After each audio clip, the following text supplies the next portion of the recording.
Milestone কলেজে বিমান বিধ্বস্ত হবার মাত্র 2 দিন আগে 19 জুলাই ভোর 2:50 একটি রহস্যময় Facebook page anonymous main page থেকে দেওয়া হয়েছিল একটি অস্বাভাবিক বার্তা।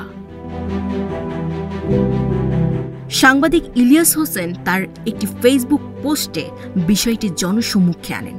পোস্টে দেখা যায় একটি অজ্ঞাত ব্যক্তি মুখে মুখোশ দিয়ে একটি ছবি প্রকাশ করে উপরে একটি ক্যাপশনের রহস্যময় একটি বার্তা দিয়েছে।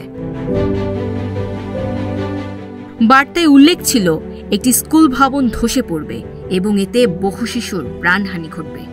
গতকাল সোমবার 19 জুলাই সেই পূর্বাভাস যেন মিলে গেল বাস্তবে, যখন রাজধানীর উত্তরার মাইলস্টোন স্কুল অ্যান্ড কলেজ ভবনে বাংলাদেশ বিমান বাহিনীর একটি প্রশিক্ষণ যুদ্ধ বিমান বিধ্বস্ত হয়ে 19 জনের প্রাণহানি ঘটে।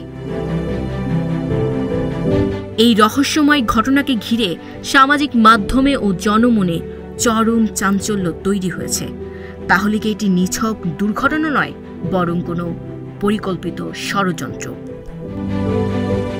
Desk report, news flash 71।